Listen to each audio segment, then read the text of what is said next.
Welcome to Inspiring Possible. I'm Christy Pennison, former stuck person turned therapist and dream consultant. Are you feeling stuck, overwhelmed, uncertain, or just need a little inspiration?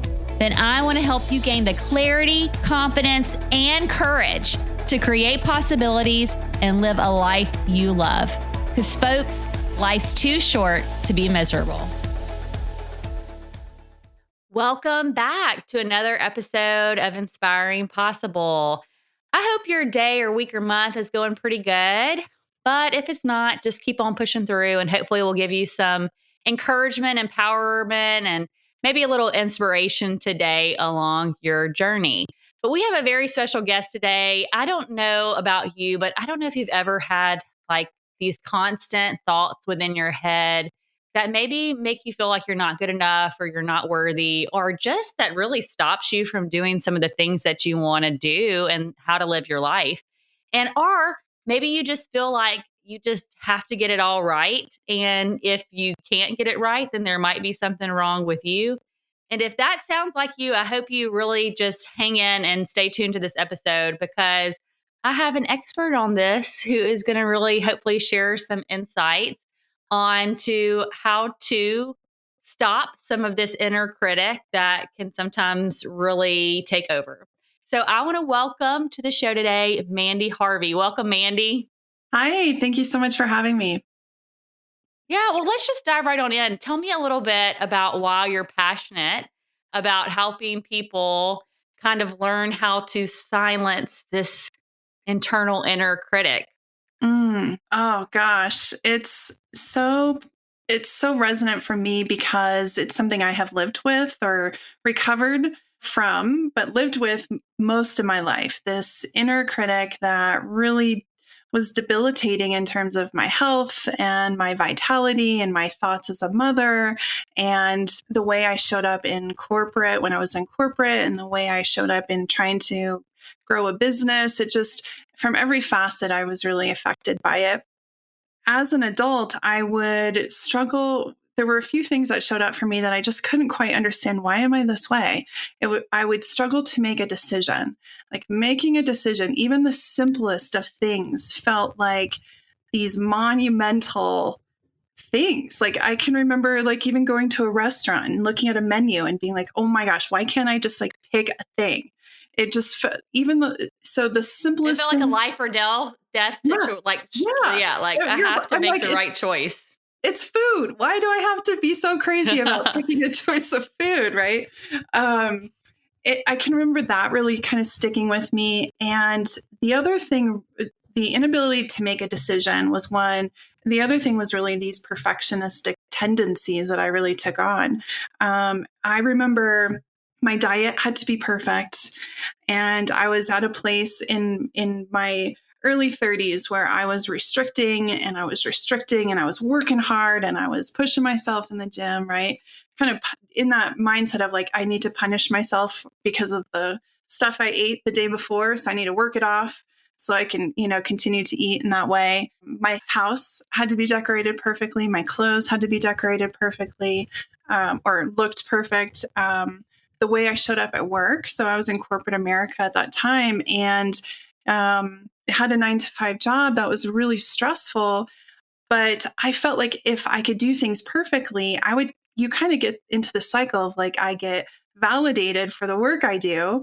And so I want to keep doing it. But more and more, it felt like this pressure point or these chains of like, I have to be perfect all the time. And that's a hard order to really maintain in your life. And at a certain point, Yeah, sounds exhausting. It is exhausting, right? You're no longer living your life from the place of what's important for me. You're living your life from the place of what do I think everyone else is expecting of me? So we're already outside of our power. We're putting our power into everyone else's hands who are supposed to be dictating. And my health got really bad in my mid-30s, and I had a really big health crisis. I had diabetes. I had autoimmune thyroid disease. And it took just hitting rock bottom for me to take control of my health. And I changed my health. I got certified as a functional nutritionist afterwards because my health changed so much. I got off of so much of my medication. I have mental clarity. And all of a sudden I felt this little light of like empowerment, like, wow, I can take control of my life in this way. That's pretty cool. And I started a business as a side thing while I was working in corporate. And that was really kind of the start of the journey to where I am today and the work I do, which is really a marrying of how trauma affects our health. Unresolved trauma can affect our health later in life, and how it can affect our choices and how we're able to make choices and decisions and change our behavior and whatnot. But it was through that journey to getting to where I am today in my business where I realized the effects that trauma, unresolved trauma in our childhood really has on our health and our abilities. And when I started to learn all this, I started to obviously reflect on my own story. And I grew up in a traumatic home. I had a very traumatic childhood. I had a single mother who was working multiple shifts, always, outside of the home, and love felt very inconsistent for me as a child. Chaos kind of was always there, but her ability to be there for me, to keep me safe, was very inconsistent. And so, as a child, you just try to make sense of what that means. And our beautiful child minds really want to kind of turn that towards ourselves. Like, there must be something wrong with me. I must not be good enough. I must not be Not clean enough, lovable. not lovable, Yeah. right? Like all of these really hardcore things that we take on because of that. And so I grew up from a very young age having those beliefs. As I became a teenager, the abuse got much worse in my home. I experienced sexual abuse, emotional abuse, neglect, and a variety of other things that really influenced my how I showed up as a teenager. But when I was 14, my mother and the man that she was married to took their life, and it was primarily Mm. because I had shared with someone at school what was happening in my home, and they made that choice to no longer face it. But because of that event, my whole life really changed. My life kind of felt like it imploded. The place I lived changed, the school I went to changed. Imagine starting high school.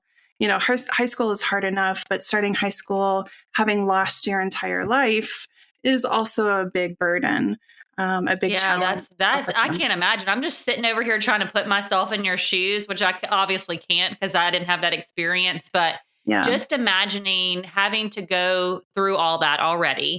And then you finally get to a place where you are brave enough to say, this has been my experience, and share with somebody who I'm assuming was a safe space that you felt yeah, comfortable enough saying, hey, here's what's been happening to me.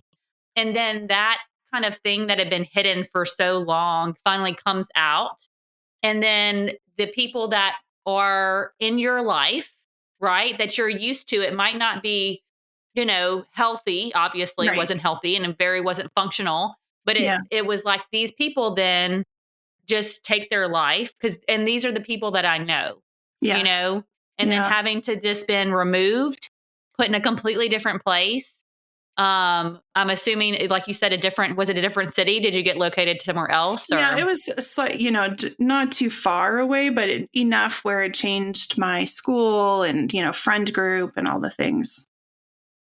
Yeah. And you're Yeah, still just like, wait, I just shared this. I'm sure, I yeah. don't know if that, when you're young, then you are putting all that stuff on you, even though it's not something for you to take ownership of. Right. Yes.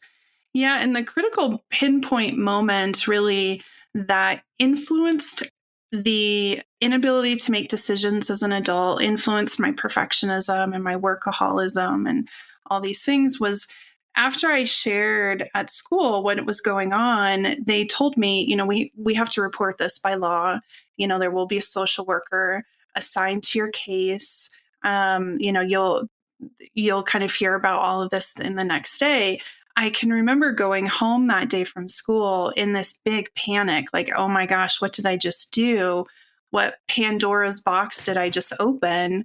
And my mom and I, back in those days, had this this this afternoon thing that we would do. She would get off of work and we'd go for a walk and we would just kind of debrief, and talk about the day. And it was one of the only moments in our relationship that felt peaceful.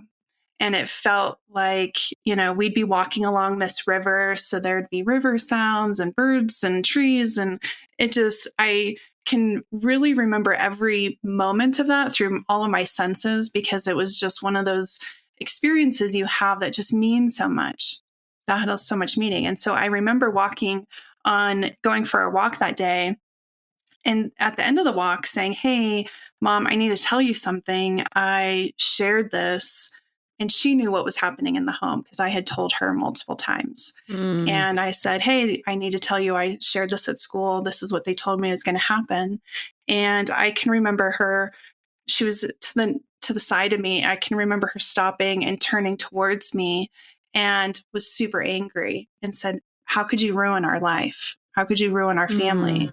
And it was in that moment that I installed this belief that said, I can't trust my intuition. I can't trust my decision making.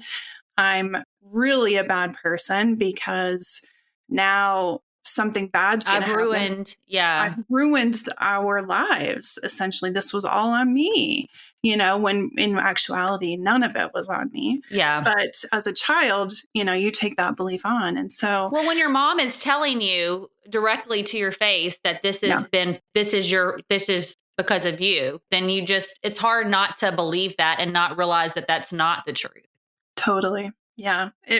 I would not have understood that. It took me many years in therapy to try and really understand that. But it was in that moment that really that belief got anchored into my system. And so as I went through my teenage years, my early adult years, I still held on to this belief that, like, I can't trust my intuition. I can't trust my ability to make good choices. Essentially, I made this decision unconsciously to outsource every part of my life. You tell me what kind of job I should get. You tell me what kind of clothes I should wear. You tell me what kind of car I should get. You tell me, like it just, I didn't want to have that ownership because unconsciously and in my body, that felt very scary to make a decision because it did feel like life and death. Because it was life and death. You opening up, then sharing, then it would like issue this chain Yes. reaction, right? Where Yes. then, like you said, where your parent and then her husband taking their life, then it does embed the fact that I can't trust me, is what Yes. I'm hearing you say. Like, Yeah. I just Yeah. can't trust me. And it almost sounds like that must have been semen in so much. I'm hearing a lot of, and I don't know if you know this, Mandy, but I'm a therapist. That's my background. So I'm thinking all the complex things that are Yes. happening to you that are very traumatic. This Yes. is not like, hey, this one thing happened to me, I disclosed and my whole life changed. It was like, no, I disclosed and then felt blame, Yes. and then I felt shame. And Yes. then I Yeah. had a terrible loss Yes. that followed that. Yes. Yes. Which then also included more guilt and more shame. My teenage years I spent in therapy, and we were doing EMDR at that time, primarily only focused on processing the guilt and the shame I felt because I felt like I was the one that pulled the trigger that took their life. And so Yeah. I've been in and out of therapy, every decade working on the next layer, the next thing, this branch from it and this branch from it. But early on, it really was just processing the amount of guilt and shame that I felt for just that moment. So when was the point in your more adult life? Because it sounds like, you had been doing some self like exploration and healing and trying to get Mhm. help throughout the years to just move forward from this really, I don't know how you would explain it, but the way that I'm hearing is just saying like really, really challenging, traumatic start to life. And I think you even Yes. put that in something that I'd read, like Yeah. I was born into trauma, kind Yes. of. This is what Yes. I think I heard you say. And Yeah. so what point in your adult life did you realize like, man, there's still roots that are growing out from this that are making me find ways to try to control the Mhm. outside, right? I think perfectionism is a lot of trying, if I can control all Yes. this, then Yes. maybe I will be safe and secure, but then also not being able to trust yourself, right? What was that turning point for you that really helped you kind of learn to even be more aware of that and then break free from it? Yeah. So it was a big moment. There was this big moment with my daughter, my youngest child, my daughter and I, when she was a toddler. And up until that point, if you would have asked me, one of the qualities I would have said was my best quality was that I was cool as a cucumber, never expressing any anger, never expressing, any frustration. I could roll with the punches. I could, manage the stressful experiences. I just, kind of just rode through life. And I thought that was great. I thought, you know, why do I need to feel anger? I'm not angry. Like, there's nothing to be angry about. And I will tell you, most of my trauma healing work and my self discovery work did not include any processing of any anger. And so, but what was going on was I was emotionally eating a lot. Like I would be so stressed by the end of my day that I would self-soothe through comfort food. I wanted everything to be perfect, and I would stress. I held so much stress in my body that at the end of the day, I would get so bloated because I held it in my stomach that it would look like I was 9 months pregnant. Like I just would hold everything in. But I didn't know that I was doing that until this one moment with my daughter where she's been my teacher in terms of emotions. So she walked into this Mhm. world and she feels everything from pure bliss. Shows it. Oh, she's this like outward expression of every emotion, including anger and rage. And I can remember when she was a toddler, it was like fingernails on a chalkboard when I would hear her scream and get angry. And I would try and do everything to be like, no, no, no, no, no, no, no, no, don't do that. What can I do? What can I give We you? need to be You know, calm, cool be as a calm. cucumber. This is Yes. not acceptable. Yes. And there was one day where she caught me where I was stressed from the day and random events that had happened. And I'm washing the dishes, washing a glass, and she's behind me, just throwing this temper tantrum, screaming and yelling. And she's mad at me. And I could, for the first time ever, this happened to me, it was like I felt fire roaring through my body. And I felt it from my toes. I could feel it moving up, moving up. It was in my chest and in my throat. And my face was getting hot. And I was just like, she needs to shut up. I'm washing these dishes like, oh, I can't take this. She needs to shut up. And of course, that has to go somewhere. So it exploded out the top of my head. I turned around and I was holding a glass and I threw it at the ground at her feet and it shattered. And I was just screaming, just shut up, shut up, shut up. And I can remember it was like time stood still. I looked at her face and she had this like shock because she had never heard me yell. She'd never seen me angry. And she started crying. She was like, I'm sorry. I'm bad. I'm bad, mommy. I didn't mean to make you mad. And that like triggered something in me. And I start bawling. She's crying. And I can remember processing, just thinking about that event afterwards. Like, I don't know what happened in my body, but I felt something that I've never felt. And I know I need to get work. I need to figure out what that was because I don't ever want to be that mom that is just outward explosion on my children randomly, like, yes, we can get angry, but I was like, that was really extreme. And I don't know where that came from. And so that led me to somatic experiencing and internal family systems work, where I really started to understand I was holding so much anger in my body and I was repressing so much, not even processing my emotions, that my body was like red Your flagging. body's like, Like, I got to get it out. Like, you've been repressing this for a long time. I And, know. this needs to be expressed. But it almost sounds like because of all this stress you were holding and things that you were just carrying in your body from the like, everything has to be perfect, the outside has to be, Yes. we have to make this correct. Then it was like, at some point your body was just like, no, we revolt. The Yes, body yes, revolts. and what I know today, being a functional nutritionist and trained in somatic experiencing, is that it wasn't just my body revolting in that way of this outward expression of emotion, but I was also experiencing struggles in my thyroid disease. So from a throat perspective, I wasn't speaking my truth. I wasn't expressing my feelings. I wasn't expressing, instead I was, let me make everything perfect out here because I feel so chaotic in here.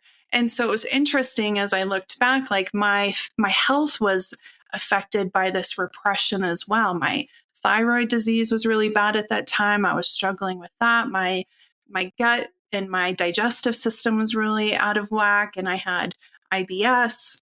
So it was like these symptoms that my body was showing me I was trying to fix, but I wasn't connecting the dots between, 40 years or late 30s, 30 years of repressing emotion was having such Mm. a detrimental effect on my health and my ability to just enjoy life. Like I was so preoccupied with, got to fix this. What do they think I should do? I can't make this decision, so I'm going to go to this person. And my work is stressful. My being a mom is stressful. Like it was so much that when I started the work, really opened my eyes to how I had been coping through all of these ways. And that coping was no longer working because I was holding on to so much, and it was time for it to come out. Yeah. When it sounds like those coping, right? It helped you survive, Yeah. right? Through a Yes. Yeah. really hard time and getting to adulthood. But it almost sounds like what happened, what I'm hearing in the story is that like then it was like, wait, what got me here is not going to get Yes. me where I want to be. And it sounds like there was a point where you're like, I just want to enjoy my life and be fully present Mhm. and not always bombarded by this inner chaos Yes. that is, never ending. Because it almost sounds like it almost sounds like inside that you just never got any peace. No. Right. Yeah. You're right. Hmm. No Yeah. peace. Yeah.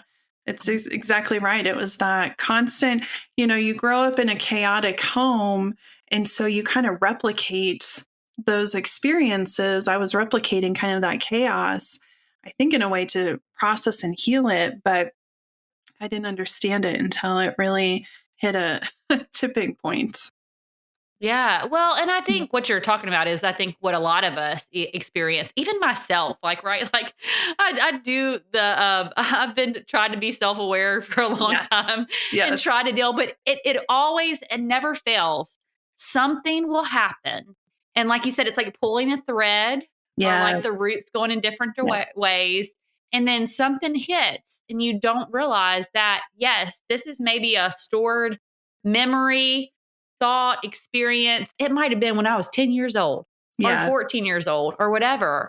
And something happens in the present and it just brings it all back like it's yesterday. And sometimes we Yeah. don't always realize that these threads are so tightly connected and how much they can cause such unrest, um, and just ability to like not be present in life. And it sounds like you have found, so maybe we'll talk about this and maybe some suggestions you have, because not only have you found this for yourself, Yeah. your path to healing where it sounds like you don't feel those ways as much anymore. I'm not saying that they may not come up every now and then, but it sounds like you have a lot more peaceful I existence. Is do. that what I'm Yes. hearing? Yes. Yes. I've gotten So to the how other has side of like, it. well, let's give some hope for the people listening. That is like, she is describing me. Okay. Like there are some things in here Yeah. that I'm like tracking. What does your existence look like now? And what are some things that you now help others discover, or things that you encourage them to do to get to that Yeah. other side? Yeah. Yeah. Yeah. What my life looks like today, gosh, I have so much more resilience to navigate life's stressful moments, peaceful moments. I think my nervous system is a lot more regulated than it used to be. So I have much more of a wave in terms of my nervous system rather than like constantly A, s- always a stressed. spike. crashing. Yes, it doesn't look like this roller coaster. I just got like kind of some good waves here. And when stressful moments happen, I no longer feel like I'm taken down by them, where like I have no ability to manage my life and all the other responsibilities on top of that. So that's great. I have much more of a connection with things that bring me peace, like being out in nature. I can enjoy the present moment a lot more. I'm not no longer so worried about what I need to do in the future or what happened in the past. Like I recognize now because of all the self awareness and learning how to navigate my own body and my nervous system that now I can say, oh, I see. My brain is trying to keep me in the present or keep me in the future. Okay, I get it. I'm going to come back here into the present moment because I know this is what matters to me the most right now. And I have a much more, I think, stronger connection with my children too, because as I learned how to process my feelings, I was able to start to utilize that with my children too. And be humble enough or self-aware enough to say I'm sorry to them if I step up, say the wrong thing or yell at them. And what's funny is my daughter has caught me in some moments where I'm trying to push her through an emotion or tell her it's fine. You don't need to feel that way. Like if she'll catch me and she'll say, Mom, can I just be mad? And I'll be like, oh, yes, yes, you You're can do that. right. And You're so allowed. I think it's just a Well, much more pleasant experience with them too, because I see that it's not my position to force them through something, but give them the tools and sit with them as they process it themselves. So that's life today. My health is a lot better as well. I'm able to I have more energy, more vitality, less brain fog.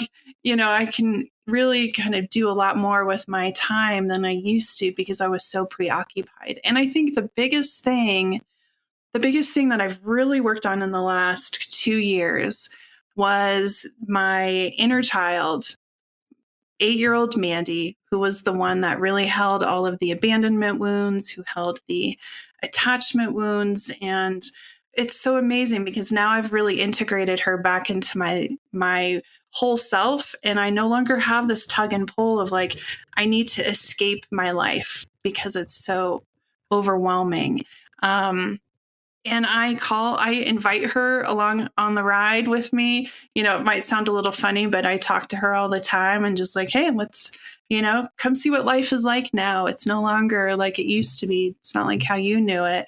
And I've done so much work with her that for the first time, I have felt so much more self love than I've ever felt in my life. And that feels amazing to just love who I yeah. am, how I am now, not expecting myself to be any different, not expecting myself to look a certain way, to operate a certain way. Just know that who I am today is enough and I'm worthy of the things that I desire. I'm worthy of the life I want. And so that's a beautiful, beautiful outcome of this work. Man, that is a beautiful outcome too. And I can just see you taking little 8-year-old Mandy Yeah. along for the ride and being like, look, you don't have to be scared anymore. You don't Yes. have to worry or question your self-worth or, we got this. Yes. And, we Yeah. moved through it. So what are some things, and I know this we could probably deep dive along and have like a long hour conversation about this, right? And that's where we're going to give you some like help at the end where we're going to direct you if you want to find more about some of the stuff that Mandy does and the work that she does. I know she really likes and enjoys this. Is passionate about helping people move through this so they can get to Yes. the other side. But what would you say, Mandy, are some things that with people that are just listening to this and they're like, yes, what are some things that you would give them, maybe some things to think about or things that to do to help them find their way through this process? Yeah.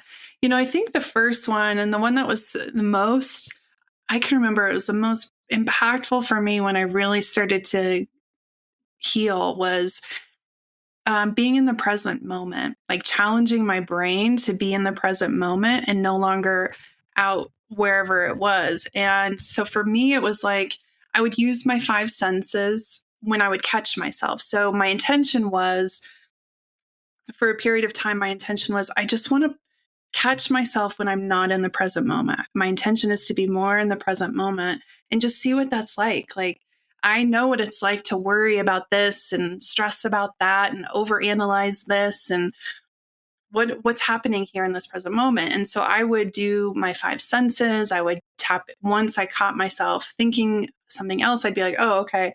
So what's happening right now? I can hear the trash, trash truck outside. I can feel my hands. I can see I'd look around and orient to my room or the place that I was in. And I would do that over and over and over and over again. And for me, it was this practice of just noticing how frequently my mind was pulling me somewhere else. And that really helped me start to become more aware of what was happening in my body. This was like I think so many of us think our head is separate from our bodies. We walk around as these heads, but our bodies are connected and experience life with us also. And for me to get to the place of really tapping into what was happening in my body, I had to start to become aware of the present moment. Like, what am I actually thinking and feeling right now? And can I pull myself back to what's happening right now? What's happening right now is I'm having a great conversation. I don't need to be worrying about my to-do list right now. You know, that would be an important one I'd encourage people to do is as they start to become more self-aware is just really assessing where is my brain at? Because that can create such an amount of stress on ourselves if we're somewhere else. And that stress affects our body. Our stress affects our immune system. It affects our emotional system, the way in which we operate in the world. And then the other thing I would encourage people to do is in that self-awareness practice, start to question things like, how often am I expressing my feelings? How often am I expressing my yeses or nos? Or how frequently am I saying yes to something when I really want to say no to something? It's Yeah. it's a practice of like really getting aware of how often am I outside of doing things for someone else versus really tuning into what do I need in this moment? What would be most nurturing for me? So questioning when I say yes to something and I'm not able to say no, what happens in my system? What does that feel like in my body when I say yes and I really want to say no?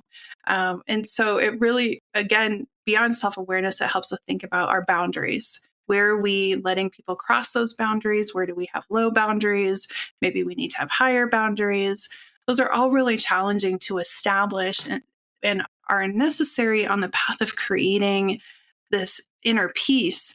But we can't get there until we have awareness of like, how often am I going beyond my boundaries? How often am I pushing myself beyond my actual capacity?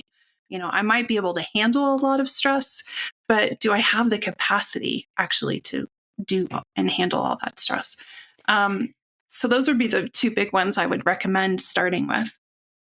Which I love both of those. Number one, you didn't know this, but my word for the year that I'm really trying to work on is the presence thing, Okay. because sometimes I don't care who you are. Like, we just sometimes just fly through life, and We learning how to do. be Yes. here in the moment, is really a gift. If you can learn how to really be here and not, like you said, worry about what's coming in the future, which is hard, but how can It's so you hard. bring your awareness to the present, let the Yeah. future worry about itself? Yeah. The past is already gone. We do got to heal from it, but it's back there. It's back there. It's not right here. And how to be Exactly. present. I'm curious, when you started this exercise, how many times a day do you think did you like Oh, have so to, many when you were times. really intentional? Yeah. Yes, it was so many times. I can remember after a couple of days, I was just like, I can't believe how frequently my brain is elsewhere. It Mhm. just hundreds. I'm sure it was like hundreds of times I would catch myself driving in the car, washing the dishes, making dinner for the family, like everything. It just happened all the time. And I was like, gosh, my brain is somewhere else all the time. Like, and I think if you have kids or you have, family members who are getting older, the time that we have with them in the present moment is so precious. And I think for me, that was one of the biggest lessons and gifts I could give to myself and to them was like, I want to spend more time with you and be present with you. And so it meant I had to really train my brain to stay here. Yeah. Well, and that's really what you're doing. You have to train your brain because, and I love how you said it's just setting an intention to be more aware Yeah. and then providing an exercise, like you said, doing the five senses so that you ground yourself in the present moment. But I mean, sometimes we're not aware that these, future fears or worries or anxieties that may or may not happen, Yeah. probably most likely not happening, Yes. Yes. are, controlling our life and then controlling how our body Yes. is feeling. Yes.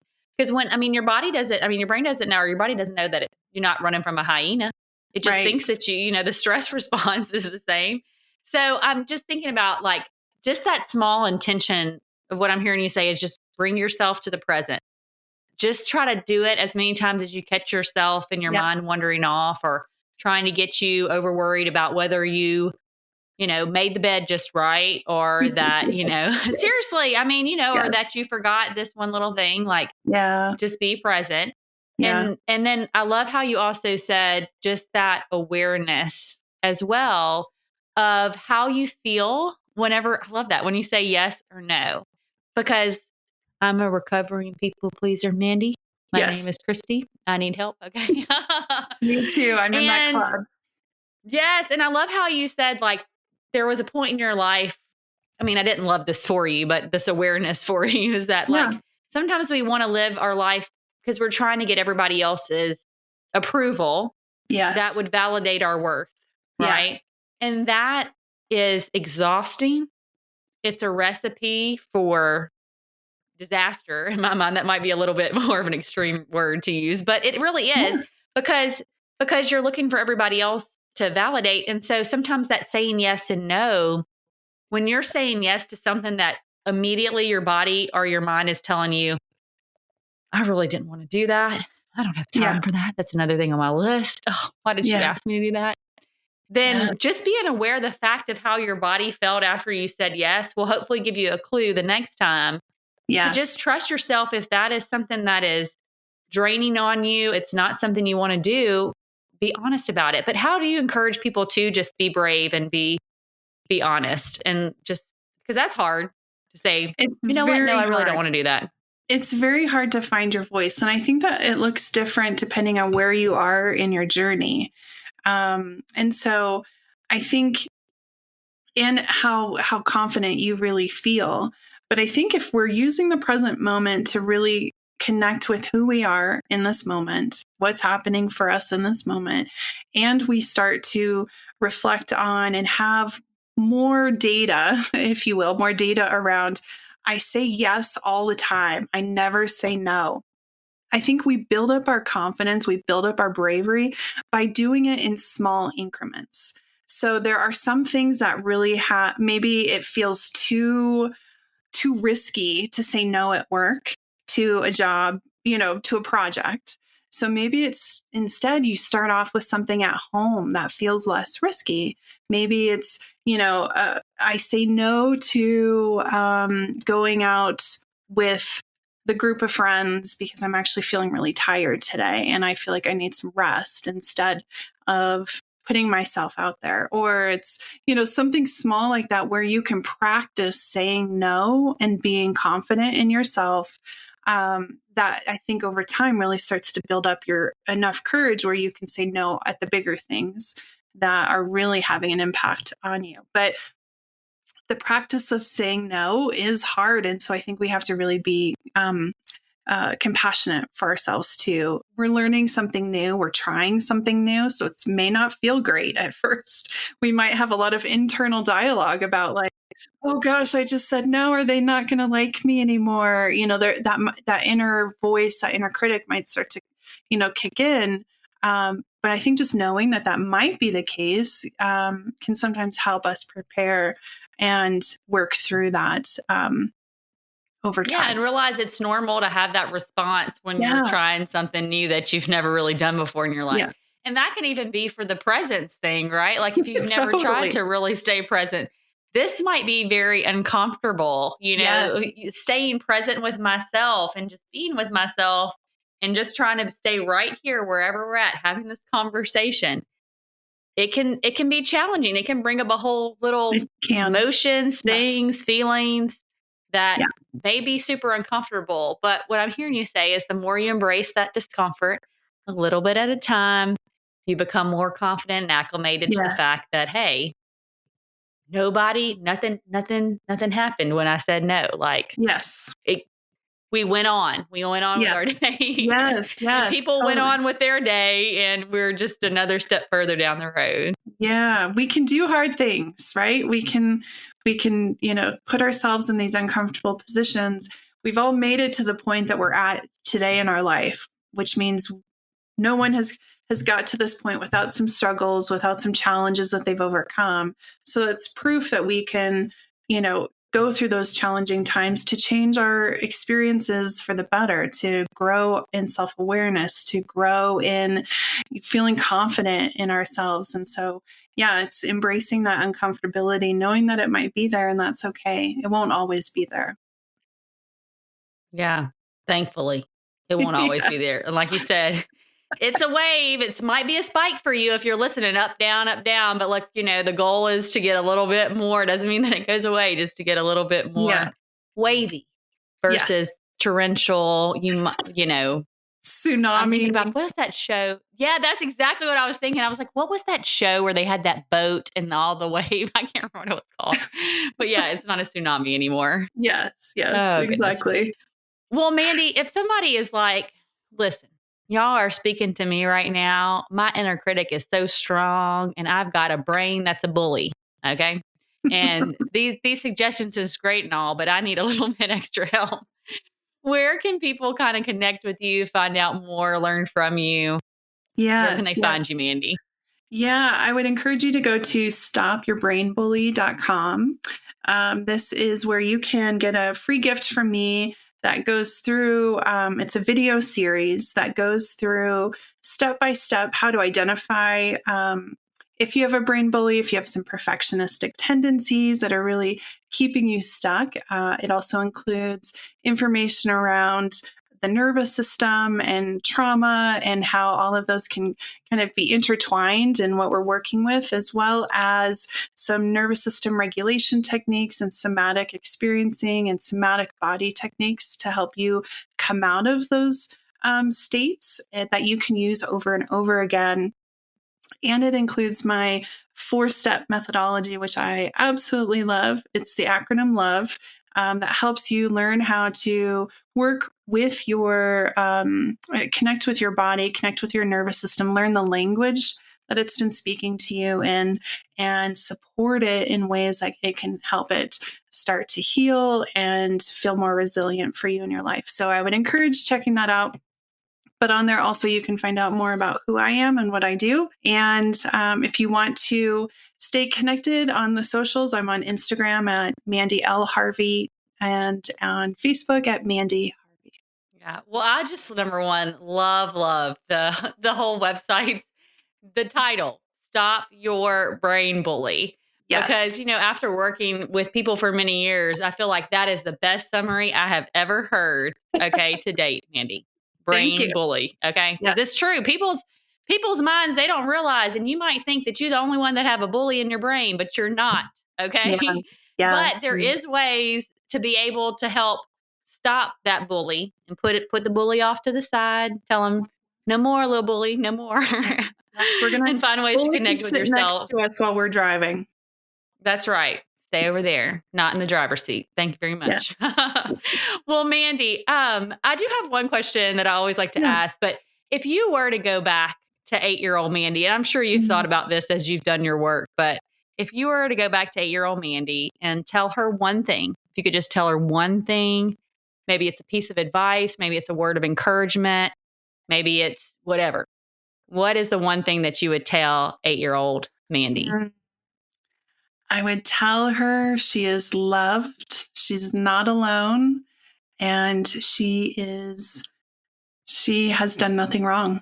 She is perfect in every sense. I love that. Well, Mandy, I just want to thank you so much and appreciate you for just Yeah. coming on the show today, for bravely telling your story, because I know it's going to connect with a lot of people. Even me, it connected a lot with me and made me think of some experiences that I've had throughout my journey of helping other individuals. But I just want to acknowledge you for the fact that you have never given up on you, despite some of the ways that you might have felt inwardly that, this is my fault or whatever it was that Yeah. you held on for so long, but you did the work to be able to break free and get to the other side of that. And then what's beautiful is that you didn't stop there. You said, let me find a way that I discovered this healing. How can I also help other people heal so Yeah. that they can live a life free of, that inner critic, and then they can find ways to find peace and presence in their life. So I just want to Thank honor you you. and thank you for doing the work and then helping now other people do the work along the journey. Thank So, you. I received yeah. that. Thank you. Yeah, awesome. Well, guys, y'all know I always give y'all one takeaway to take along on your day. And I probably need to reflect on some of this because there's a lot that's percolating up here in the brain right now. Because I think Mandy just dropped a lot of beautiful, not only messages, but also things to bring into your day. But one thing I want to land with today is that, you are worthy of self-love and acceptance. So if nobody's told you that today, let us be the ones to tell you. But also that I hope you just go throughout your week and just take moments to find ways to be more present, because the future's not here yet. The past is already gone, but we have today. And so I hope that you go forth and be present in your life today. Till next time.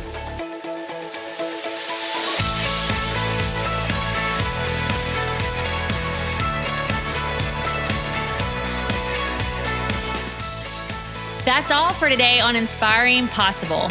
If you found a little inspiration today, please go on over to iTunes, Spotify, or wherever you tune in to listen to leave us a comment and rate us. Also, make sure and link up with me at inspiringpossible.com to get the free Dream It, Write It, Do It workbook. And don't forget to follow us on social media and share this with anyone who needs to be inspired. Remember, if you can believe it, it's possible.